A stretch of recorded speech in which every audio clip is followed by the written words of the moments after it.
오늘도 예배 가운데 나온 오늘 성도 분들, 우리 청년 여러분들 환영하고 축복합니다. 옆사람과 인사하겠습니다. 샬롬. 네, 이제는 힘이 없지만 우리 앞뒤로 한번 인사합시다. 샬롬. 네, 한 주간 평안하셨지요? 네, 여러분 10월이 벌써 왔습니다. 우리 얼마 전에 조장사님이랑 얘기 나누면서 올해가 이제 100일도 안 남았다라는 것을 이야기 나누면서 벌써 올해가 이제 다 마무리되어 가고 있습니다. 시작할 때 올 한 해 어떨까 기대감과 여러 가지 마음으로 생각했는데 이제 한 해가 마무리되어 가는데 시작이 중요한 만큼 끝이 중요하죠, 그렇죠? 한 해를 주님 안에서 잘 마무리하는 시간들이 되었으면 좋겠고 하나님의 은혜를 더 묵상하면서 올 남은 시간들을 잘 보내면 좋겠습니다. 오늘 갈라디아서 3장의 마지막 부분을 우리가 같이 한번 나누려고 하는데요. 지난주에 율법의 기능에 대해서 잠시 이야기를 나눴습니다. 율법은 좋은 것이다, 나쁜 것이다? 좋은 것이다. 훌륭합니다. 말씀을 잘 들으신 것 같아요. 좋은 거라고 했죠? 율법을 누가 주셨습니까? 하나님이 주셨기 때문에 아주 좋은 것이에요.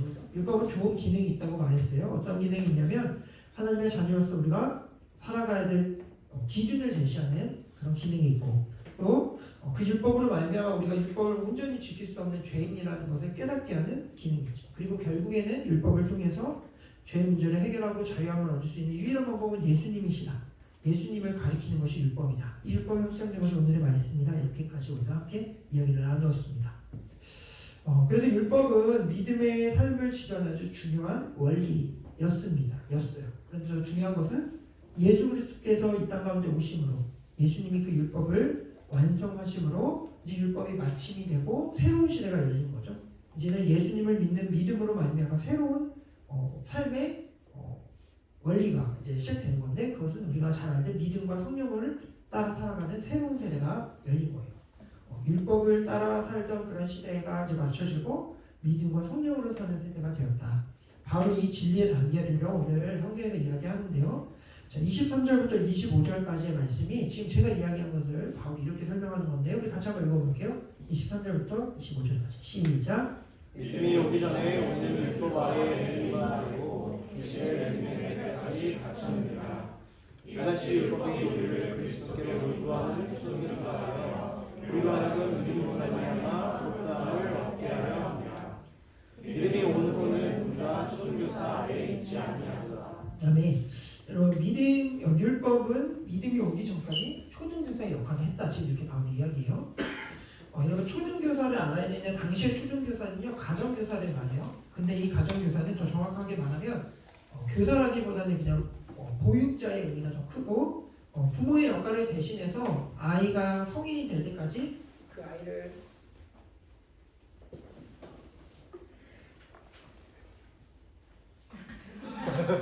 벤처리가 없나 봐요.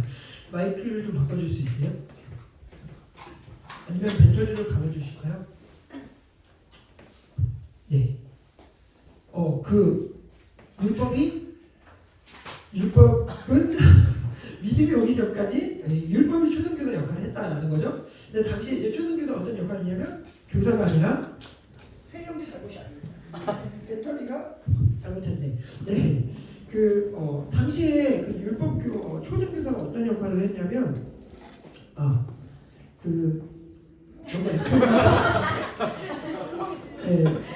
하나님의 음성으로 들리는 효과가 있는 것 같긴 한데 괜찮죠? 잘 알려주세요. 당시에 초등교사는 어떤 역할을 했냐면 아이한테 뭔가를 가르쳐 주거나 뭔가 교육을 한다기보다는 보육자의 역할이에요. 그러니까 아이가 성인이 되기 전까지 아이의 행동을 제어하고 뭔가 이 아이를 가야 될 곳으로 데려다주고 이 아이가 해야 될 기본적인 일들을 할 수 있도록 도와주는 그런 역할을 했던 거죠. 그러니까 아이의 행동을 제어하고 이 아이가 성인으로 자유인으로 살아갈 준비를 시켜주는 역할. 이 역할을 당시에 노예가 했어요. 그래서 노예 교사예요. 이 초등교사라는 것은. 그러니까 이 초등교사는 당시에 그 아이를 성인이 될 때까지 잘 가르쳐주고 성인이 된 것에 필요한 것들을 그냥 뭔가 기계적으로 알려주는 거죠. 그렇죠? 노예로서 이 아이와 뭔가 인격적인 관계를 맺는다던가 교사로서 이 아이에게 어떤 유익이나 유업을 대신 전달해 준다기보다는 이 아이가 뭔가 이제 성인으로 잘 살아갈 수 있도록 그냥 노예로서 맡겨진 일을 하는 사람이 초등교사였어요.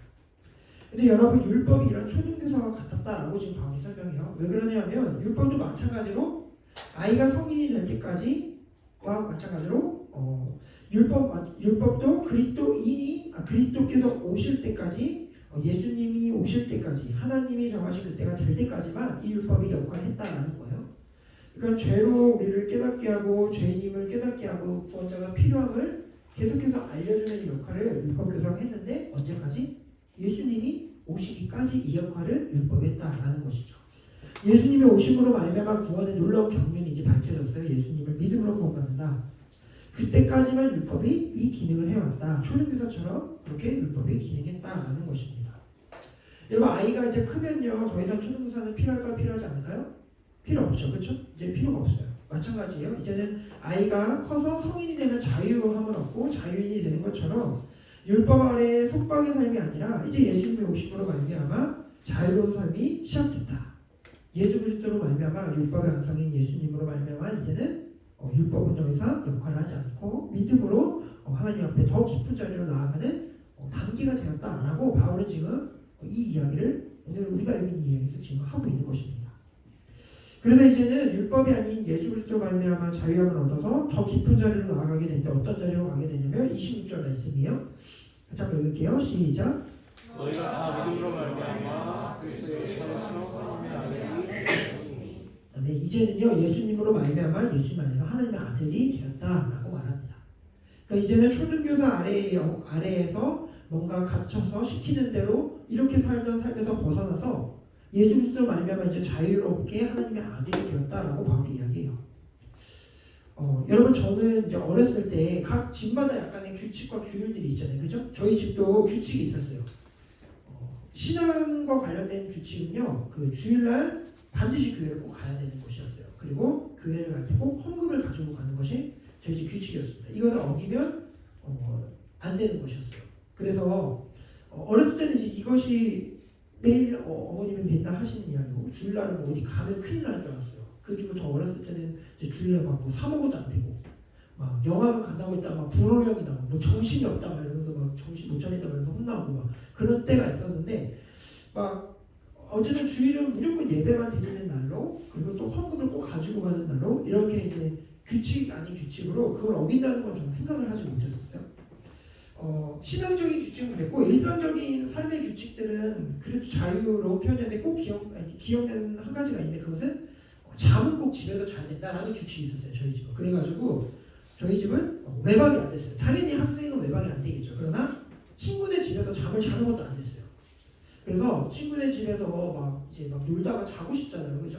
중고등부 시절에는 친구들이랑 막 밤새 놀고 싶고 걔네 집에서 뭔가 우리끼리 뭔가 나쁜 짓을 하진 않지만 그래도 뭔가 밤새 얘기도 하고 놀고 게임도 하고 막 이러고 싶잖아요. 근데 그게 절대 안 되는 거였어요. 다 무조건 집에 와야 돼. 무조건 잠은 집에서 자야 된다. 그래서 막 거짓말도 해봤죠. 뭐 오늘 친구나 엄마가 계셔요. 막 심지어 친구가 막 아빠인 척하고 막 이러면 근데 다 걸리잖아요. 부모님이 모를 리가 없잖아요, 그죠? 혼자서 집으로 끌려가고 막 이런 일이 많았단 말이에요. 그래서 굉장히 친구네 집에서 자고 싶어서 거짓말을 했던 적도 있었죠. 근데 부모님한테 혼나고 이런 것들이 많이 있었습니다. 근데 여러분 성인이 돼서는 이러한 규칙들로부터 이제 자유로워졌죠, 그죠? 이제는 제가 교회를 안 간다고 하거나 헌금을 안 낸다고 해서 부모님이 전화 와가지고 정신 못 차리네 라고 하시진 않으세요. 그리고 제가 이제 다른 곳에서 잠을 잔다고 하거나 막 이런다고 해서 너 아직도 정신 못 차리니 이러지 않으신단 말이죠. 이제는 그런 어떤 규칙들로부터 저는 자유해졌습니다. 근데 그렇다고 해서 제가 이제 막 살진 않죠. 이제 주일에 이제 난 자유해졌으니까 이제 주일 따윈 난 이제 더 이상 지키지 않겠어. 헌금은 이제 나 다 했어. 여태까지 할 것들 막 이러지 않고 그리고 나는 이제 집에서는 절대 안 잘 거야. 매일 외박하거나 제가 그럴 거야. 그러지 않죠. 그렇죠?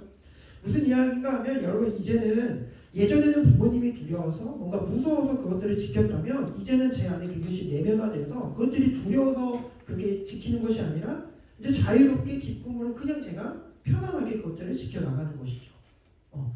이런 마찬가지로 율법이 초등교사가 되어서 믿음이 오기 전까지 역할을 했다라는 것은 이제 율법이 필요 없어졌다라는 말이 아니에요. 율법은 좋은 기능이 있어요. 이제 성인이 되면 부모나 보호자의 어떤 가치관에서 완전 벗어나서 완전히 차단하고 단절하고 이제 부모님 말 절대 안 들을 거야가 아니라 이제 우리가 자유인이 되고 성인이 되면 이제는 해야 될 것과 하지 말아야 할 것들에 대해서 메인바가 되고 강요에 의해서 하는 것이 아니라 기본적으로 내가 그 가치관들이 내 속에 내면화가 돼서 이제 억지로 하는 것이 아니고 두려워서 불안해서 하는 것이 아니고 그 동기가 감사와 기쁨과 뭔가 자유함으로 변하게 되는 것이죠. 그러니까 이제 예수 그리스도로 말미암아 구원받은 하나님의 자녀들은 이제는 율법을 구원받기 위해서 내가 억지로 구원 못 받을까봐 이거 반드시 지켜야 돼 라고 하면서 경쟁하듯이 지키는 것이 아니라 하나님의 자녀가 되었기 때문에 이제는 내가 믿음으로 구원받았기 때문에 그 은혜가 충만해져서 이제는 그 은혜로 말미암아 아버지를 기쁘시게 하고 그 예수님을 닮아가고 싶어서 율법을 자연스럽게 순종하게 되었다라는 것이죠.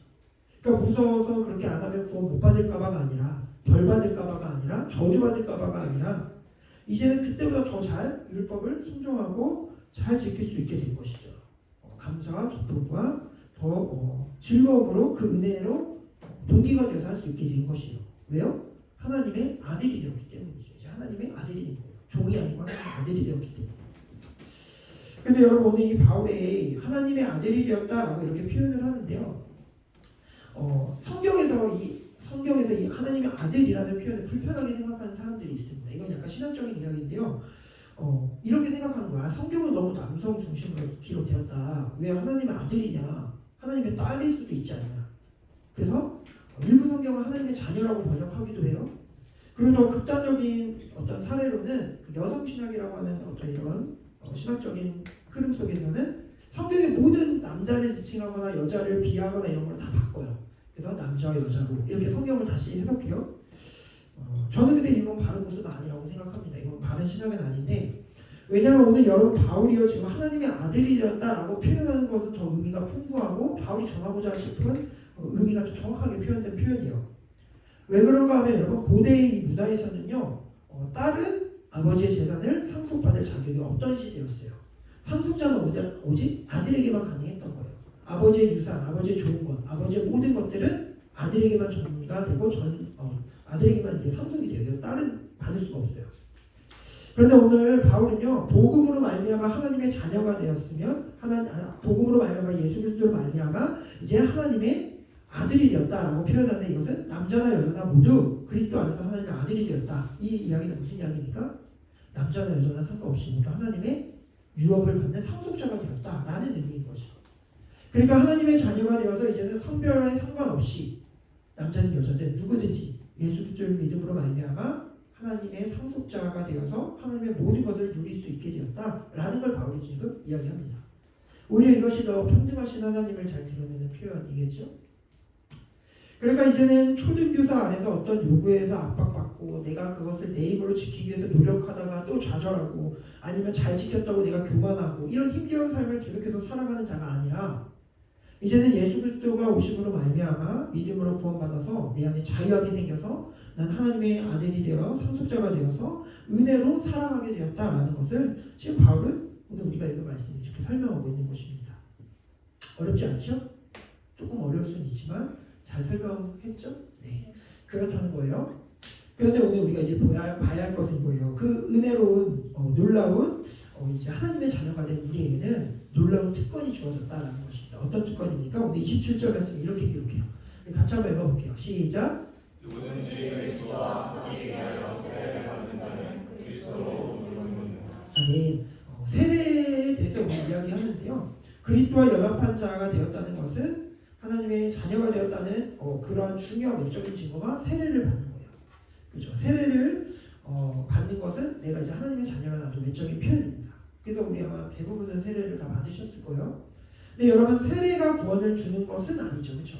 세례를 받아야 구원받는 건 아니에요. 그러나 예수 그리스도를 나의 구원자로 믿고 예수 그리스도가 나의 주인이심을 믿고 내가 하나님의 자녀가 되었다는 것을 표현하고 외적으로 표현하는 증거가 세례인 것이죠. 공식적으로 많은 사람들 앞에서 내가 하나님의 자녀임을 드러내는 것이 세례인 것입니다. 그러니까 예수 그리스도 안에서 믿음으로 구원받고 세례받았다라는 것은 하나님의 자녀가 되었다라는 이야기가 동일해요. 그런데 이러한 자들이 누리는 특권이 있는데 그게 바로 무엇이냐면 그리스도로 옷 입게 되었다라는 것입니다. 뭐로 옷 입게 되었대요? 그리스도로 옷을 입게 되었다. 이것이 우리가 누리는 놀라운 특권이라는 거예요. 여러분 지금은 그렇지 않지만 당시 로마 시대에는요 초등교사의 이제 어린아이가 초등교사의 지도를 받다가 이제 성년이 되면 성인식을 거의 하는데 그때 어떤 행위를 했냐면 옷을 바꿔 입혔어요. 이제는 더 이상 아이가 아니고 이제 성인이다 라는 의미로 성인의 옷을 입혀줘요. 그러면 이제 딱 옷만 봐도 저 사람은 애가 아니구나. 굉장히 아주 노안인데 아이 옷을 입고 있어요. 그럼 아이인 거예요. 근데 아이 옷이 아니고 어린 아이죠. 그럼 옷으로 그 사람을 이제 평가할 수 있었던 거죠 당시에는. 여러분 마찬가지로 우리가 예수님을 믿는 것은 율법의 초등교사에서 떠나서 이제 우리가 예수 그리스도 안에서 성인식에서 옷을 갈아입듯 예수님은 우리가 이제 옷을 입게 되었다라는 것입니다. 이것이 우리에게 놀라운 특권이에요. 이게 왜 놀라운 특권일까? 왜 그러냐면요, 여러분 옷은요 그 사람이 어떤 사람인지를 나타내 주죠, 그죠? 여러분 제복이 있어요. 제복을 입으면 그 사람이 어떤 사람인지 알죠? 군복을 입으면 누구입니까? 군인이죠. 우리 자랑스러운 군인 환영합니다. 군인. 예. 갑자기 이렇게 설교에 썼던 거예요. 제가 애드립한 게 아니고 여기 써 있어요. 나중에 보여드릴게요.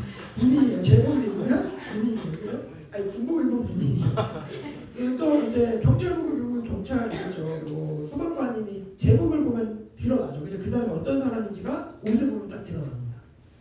여러분 그리스도가 우리의 옷이라는 말은요 궁극적으로 우리의 정체성이 어떤 것인지를 보여주는 것이잖아요. 그죠? 우리의 기준이나 우리의 능력이나 우리의 대단함이 아니라요 예수 그리스도 안에서 우리가 그리스도인이 되었다는 것을 말해주는 거예요. 그리스도로 옷 입었다는 것은 내가 대단해서가 아니고 내가 착해서 괜찮아서가 아니라 오직 예수 그리스도로 말미암아 내가 그리스도인이 되었다라는 것이죠. 그래서 그리스도로 옷 입었기 때문에 이제 하나님이 우리를 보시다 어떻게 보시냐면 예수님으로 보는 거예요. 예수님을 보시듯 우리를 본다는 거예요. 하나님께서.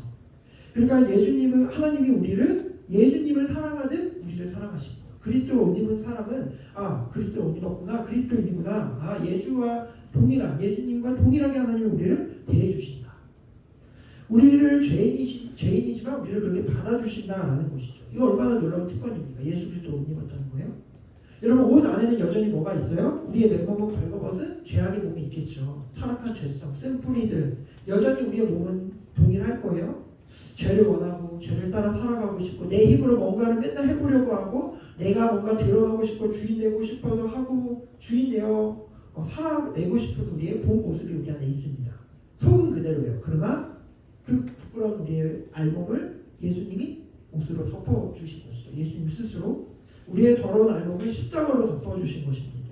창피하고 부끄러운 우리의 모든 죄악들을 다 덮어주신 거예요. 죄가 가려지고요. 이것이 그리스도로 옷 입은 것이죠. 그래서 하나님은 그래서 우리를 대하실 때 예수 그리스도를 대하시듯 우리를 동일하게 대해주시는 거예요.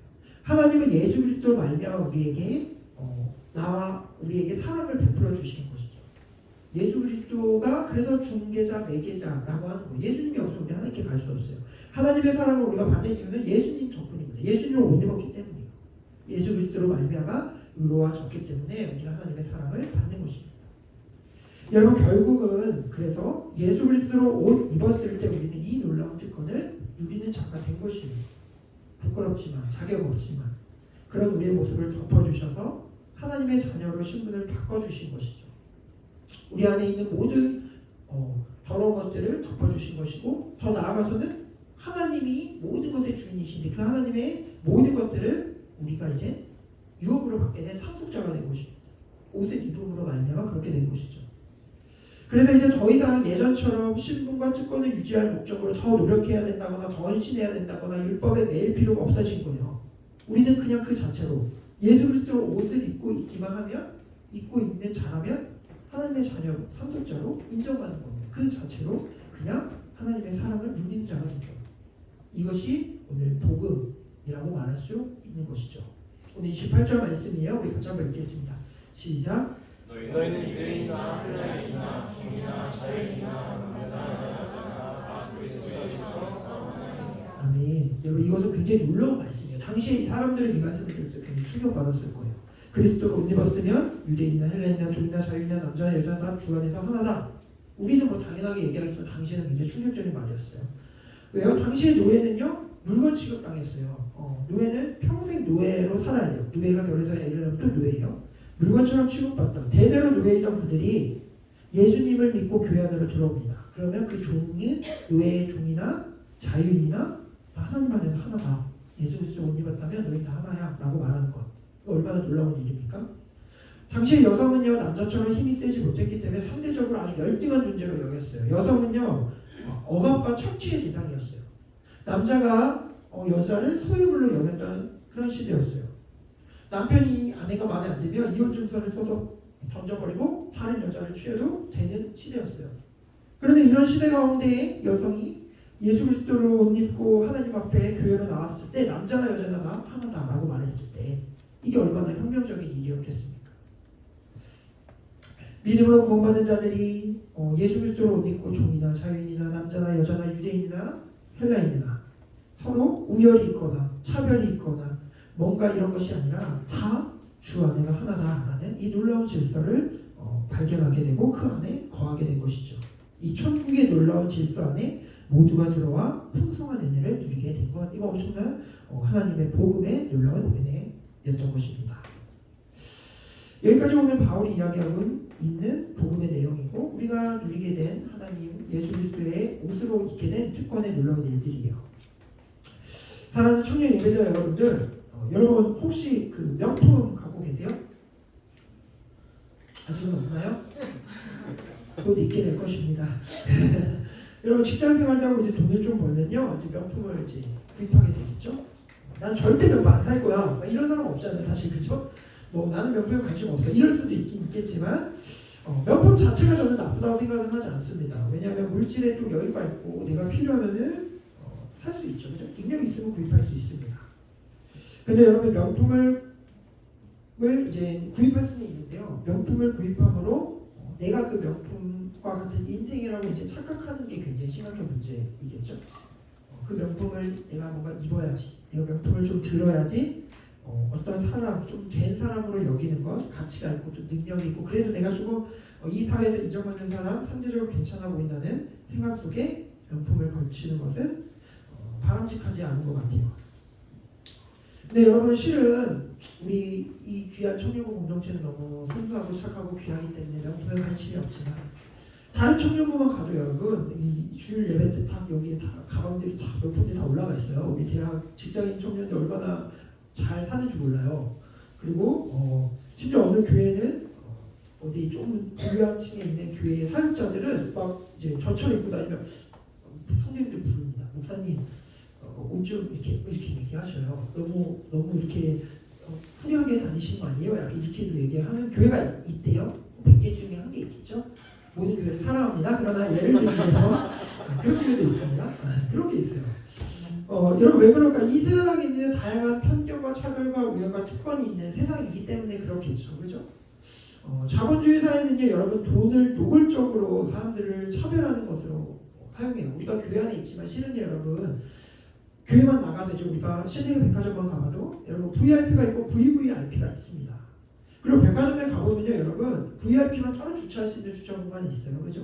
그리고 대신 주차도 해줘요. 저 같은 사람은 계속 내려가야 돼요, 지하 5층 6층까지. 계속 내가 직접 운전해야 되고 막 이러는데, 여러분 이게 뭡니까? 돈으로 모든 층을 나누고 돈이 힘이 되는 세상을 우리가 살아가고 있습니다. 돈으로 사람을 평가해요. 뭘 들고 있냐, 저 사람이 얼마나 쓸 수 있는 사람이냐, 여유가 있냐 없냐, 옷을 어떻게 입냐에 따라 돈으로 행복을 저울질합니다. 우리가 교회만 조금은 나가면요, 세상은 다 그래요. 우리가 있는 그런 곳은 다 그래요. 그래서 때로는 이런 말이 있죠, 여러분. 명품을 사지 말고 자신이 명품이 되십시오, 이런 말들. 저는 좋은 말인 것 같고 어떤 의미인지도 알 것 같아요. 그러나 이것도 정확한 말은 아니라고 생각합니다. 왜 그렇습니까, 여러분? 내가 어떻게 명품이 될 수 있어요, 그죠? 여러분 우리가 어떻게 명품이 돼요? 나는 냄새가 풀풀 나는 죄인인데, 그리고 사는 것 하나 없고, 실은 조금만 까도 내 안에 잘할 것도 없고 실력도 없고 능력도 없는데 내가 어떻게 명품이 되겠습니까? 여러분 내가 명품 되기 위해서 아무리 노력한다고 하면 할 수 있을까요? 출발이 다르잖아요, 그렇죠? 흑수저인 사람이 어떻게 그 사람을 따라갈 수 있어요? 로또를 맞지 않는 이상 노력하면 할수록 더 노력 앞에서 덧없음을 확인하고 좌절할 수밖에 없는 인생을 우리는 확인할 뿐입니다. 돈이 아니면 안 되는 세상을 우리는 살아가고 있고 결국 그렇게 말하게 되는 이 세상은 그래요. 이 세상은 그렇습니다. 그게 맞아요. 근데 여러분 그 세상 가운데 살아가는 그리스도인은 분명히 다르다고 성경은 이야기하고 오늘 바울도 이야기하고 복음도 그렇게 이야기합니다. 여러분 무엇이 달라요? 우리는 예수 그리스도로 옷 입은 자다라고 성경은 이야기해요. 여러분 예수 그리스도 옷 입은 자는요, 세상의 질서를 뒤엎고 돈이 전부라고 말하는 이 세상 속에서도 돈에 끌려다니지 않고 물질에 흔들리지 않는 삶을 살아갈 수 있는 자들이에요. 예수 그리스도로 옷 입었기 때문에 하늘의 질서를 따라 살기 때문에 내 아버지가 하나님이심을 알기 때문에 모든 것의 주인이신 하나님이 나의 아버지시고 내가 그분의 모든 것을 누릴 수 있는 자임을 알기 때문에 기도할 수 있고 주님 앞에 나아가서 모든 것을 얻을 수 있는 오늘 내게 최고의 좋은 것을 주신 분이심을 또 결국에는 영원한 생명을 주실 분임을 내가 알기 때문에 자족할 수 있는 삶을 살아가는 자들이라고 성경은 이야기하고 있습니다. 사랑하는 청년 예배자 여러분들, 명품을 걸치는 것으로 세상의 부와 명예를 얻고자 하는 잠시 잠깐의 세상의 쾌락을 따라 살아가는 자들이 아니라 우리는 예수 그리스도로 옷 입은 자들로 말미암아 영원한 생명과 기쁨을 누릴 수 있는 자들이 되었음을 여러분들 믿으시기를 바랍니다. 여러분, 예수 그리스도로 옷 입은 사람은요, 그래서 더 이상 세상에서 인정받기 위해서 또 두렵고 불안해서 때로는 뭔가 내가 더 얻어내려고 내가 뭔가를 더 이루고자 세상에서 씨름하면서 온갖 것을 걸치고 두르면서 뭔가 향수로 악취를 감추는 그런 인생이 아니라 힘의 원리와 돈의 원리를 따라서 가치를 평가받는 인생이 아니라 자격 없고 능력 없고 뭔가 악취만 나는 나의 인생이지만 그런 부끄러운 내 삶을 온전히 덮어주시는 예수 그리스도의 그 놀라운 사랑으로 세상의 가치를 뛰어넘어서 하늘의 질서를 바라보며 살아갈 수 있는 자가 되어야 됩니다. 여러분, 부족하고 또 연약해도 낙담하지 않고 오히려 더 담대하게 설 수 있는 자들이 되어야 돼요. 왜냐하면 하나님이 우리 아버지 되시고 예수 그리스도가 우리로 옷 입혀주셨기 때문에 그렇습니다. 우리에게 능력은 없지만 하나님에게 능력이 있기 때문에 그렇습니다. 우리에겐 돈이 없지만 돈의 주인이신 하나님이 나의 아버지시기 때문에 그래요. 그리고 하나님을 바라볼 때 정말로 우리는 진정한 자유함을 얻을 수 있는 자들이 되기 때문에 그렇습니다. 힘으로 돈으로 평가받지 않고 그저 가만히만 있어도 하나님은 우리를 자녀라고 특별한 존재라고 인정해 주십니다. 여러분, 세상이 좋아 보이고 대단해 보이고 힘이 있어 보이는 그것들 여러분 결국에는요 다 사라집니다. 여러분, 주님이 불면 다 사라질 것들이에요. 명품도 우리의 모든 삶의 세상의 모든 것들도 주님이 한번 무너뜨리면 다 무너질 것들입니다. 여러분, 아무리 명품을 걸친다 해도 우리 인생이 명품이 되는 것이 아니에요. 예수 그리스도로 옷 입는 자가 진짜 명품 인생인 것입니다. 왜요? 하나님의 말씀은 영원합니다. 믿으세요? 하나님의 나라는 영원합니다. 여러분 믿으십니까? 매일의 세상 속에 예수 그리스도로 옷 입는 삶을 여러분들 살아가기를 간절히 소망합니다. 진리의 옷을 입으시고 세상 가운데 비굴하게 또 비겁하게 아주 쭈글하게 그렇게 우울하게 비교하면서 낙담하며 살지 마세요. 여러분 담대하게 살아가십시오. 여러분들의 옷을 보세요. 하나님의 자녀가 되어서 하나님의 것이 다 내 것이 되었는데 여러분 무엇이 두렵습니까? 하나님이 우리의 아버지시니 여러분 무엇이 두려우세요? 예수 그리스도로 옷 입는 명품 인생 되시기를 간절히 소망합니다. 그래서 여러분 매일 아침에 출근할 때 학교에 갈 때 뭔가 일을 시작할 때 옷을 입을 때 같이 결단하며 선포하세요. 내가 오늘도 예수 그리스도로 옷 입고 내가 오늘도 담대하게 살게 하여 주옵소서. 오늘도 내가 예수 그리스도로 옷 입고 세상의 기준에 흔들리지 않게 해주세요. 내가 오늘도 예수 그리스도로 옷 입고 가난하고 부족하고 실력 없지만 그래도 나를 사용하실 하나님을 믿고 나아가게 해주세요. 내 앞길을 주님이 인도하십시오. 이렇게 기도하면서 여러분 명품의 인생을 살아가는 저와 여러분들 다 되시기를 간절히 소망합니다. 우리 같이 이 찬양을 같이 고백했으면 좋겠습니다. 온 땅의 주인이라는 찬양인데요. 여러분 이 찬양에 제가 한동안 꽂혔던 적이 있었어요.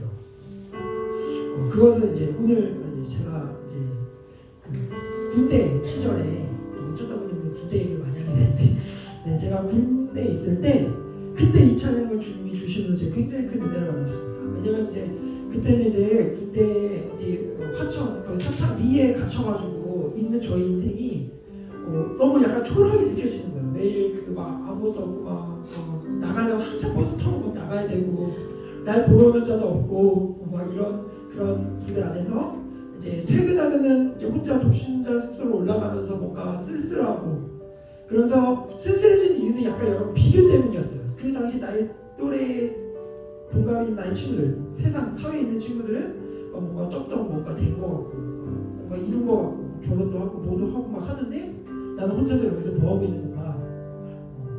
나만 지금 오늘 또 반복되는 일상을 아침에 또 최저 또 마치고 퇴근하고 이런 삶을 살아가는 내가 너무 초라하게 느껴질 때 교회에 앉아있는 주님이 이렇게 말씀하셨어요. 오늘 피었다 지는 이름 없는 꽃과 같고 파도에 있는 안개처럼 또 사라지는 것 같이 보이는 너의 인생이라 할지라도 내가 너를 붙잡고 내가 너를 귀하다고 말하는데 왜 낙담하니? 라고 주님이 이렇게 말씀하시는 것 같았어요. 그래서 이 말씀을 붙잡고 다시 회복되었죠. 은혜를 누렸습니다. 내가 비록 이곳에 있지만 나를 주님이 집중하고 계시구나. 내가 예수 그리스도로 옷 입었을 때 그곳의 삶이 완전히 달라짐을 경험했습니다. 여러분 이 찬양 우리 같이 고백하면서요. 나의 주인이신 주님이 오늘 여러분들을 가장 귀하다고 여기십니다. 십자가의 사랑으로 가장 귀하다고 여기십니다. 이 찬양 우리 마음을 담아서 직접 고백하면서 주님 앞에 나가도록 하겠습니다. 온 땅의 주인 되신 주님이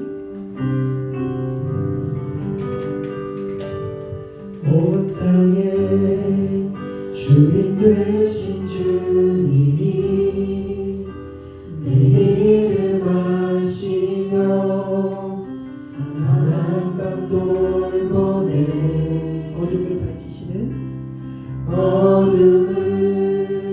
밝히시는 새벽별 방황하는 내 맘 주의 길 비추시네 나로 인함이 아닌 주가 행하신 일로 나의 행함이 아닌 오직 주로 인하여 나는 오늘 피었다 지는 이름 없는 꽃과 같네 바다에 있는 파도 안개와 같지만 주는 나를 붙드시고 부르짖음 드시며 날 귀하다 하시네 주님은 나의 죄를 보시고 주님은 나의 죄를 보시고 사랑의 눈으로 날 일으키시네 바다를 잠잠케 하시네 바다를 잠잠하게 하시는 내 영혼의 폭풍 고요케 하시네 나로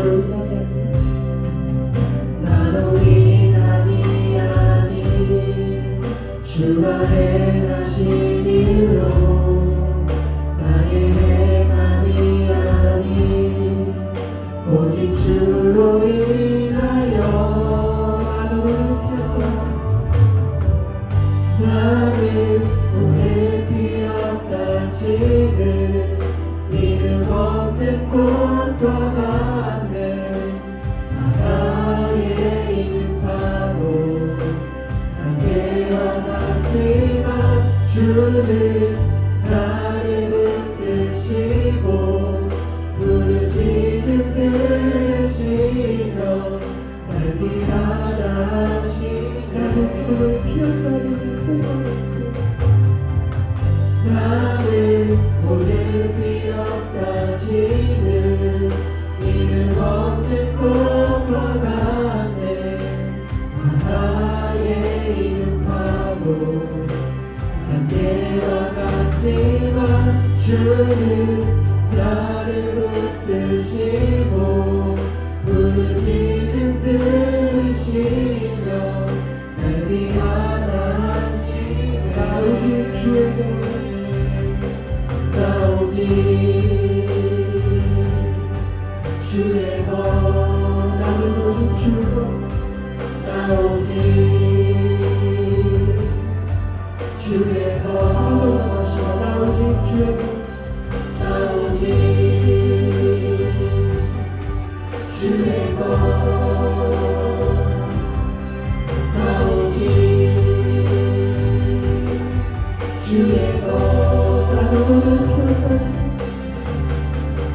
나를 오늘 피었다 지금 이름 없는 꽃바람에 하나의 이름 타고 한태와 같지만 주는 나를 붙드시고 부르짖음 들으시며 날 귀하다 하시네.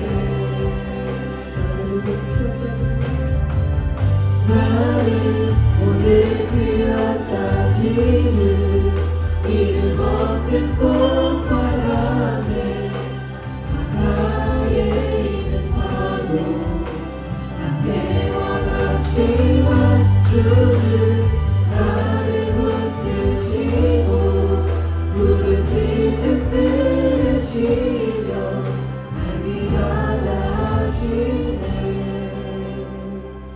아멘. 여러분, 주님은 여러분들을 귀하다고 말씀하십니다. 여러분들, 우리가 귀한 이유는요, 예수 그리스도로 옷 입었기 때문입니다. 우리 어떤 대단함, 어떠한 능력, 우리의 선함, 그런 것들이 아니라 우리를 구원하신 예수 그리스도의 십자가의 은혜로 우리가 하나님의 자녀가 되었기 때문에 주님은 우리를 귀하다 여기십니다. 그리고 하나님의 자녀의 삶에 하나님의 모든 것들을 주시기를 원하십니다. 하나님의 가장 좋은 때에 하나님의 가장 좋은 방식으로 하나님의 가장 선한 것들을 우리의 삶에 베풀고 계십니다. 우리 이 시간 기도합시다. 여러분, 때로는 이 세상의 물질로 사람을 평가하고 우리가 나가기만 하면 이 세상이 다 돈으로 모든 것들이 사람을 차별하고 편견을 갖고 우열을 나누고 그 가운데 우리는 상대적으로 어렵고 힘겨움을 또 경험하지만, 그러나 여러분, 우리는 날마다 예수 그리스도 옷 입는 인생 되기를 소망합니다. 우리가 아무것도 아닌 이름 없는 꽃과 같고 하도 위에 잠깐 일어났다 사라지는 안개같이 세상 가운데 아무것도 아닌 것처럼 보일지라도 주님은 우리를 귀하다고 여기십니다. 우리가 부르짖을 때에 주님은 너는 나의 것이야, 내가 너를 가장 소중하게 여겨라고 주님 말씀하십니다. 우리 시간 우리의 삶 가운데 하나님 연약함과 나의 부족함과 하나님 내가 두렵고 불안하고 떨고 있는 많은 것들을 주님께 내려놓고 이 시간 하나님 주님만 나의 주인이십니다. 예수 그리스도의 십자가의 일대로 내가 예수 그리스도를 다시 한번 옷 입고 하나님의 자녀됨을 선포하며 이 땅 가운데 담대하게 살게 하여 주옵소서. 학업의 과정, 직장생활, 모든 삶의 순간순간 속에서 세상의 질서대로 따라가는 것이 아니라 하나님 나라의 질서대로 예수 그리스도를 옷 입고 담대하게 하나님 의지하며 살아갈 수 있도록 지혜와 명철과 정직함과 성실을 허락하여 주옵소서라고 이 시간 우리의 오늘 말씀을 기억하며 함께 기도하며 나아갑시다. 같이 기도하겠습니다. 할렐루야.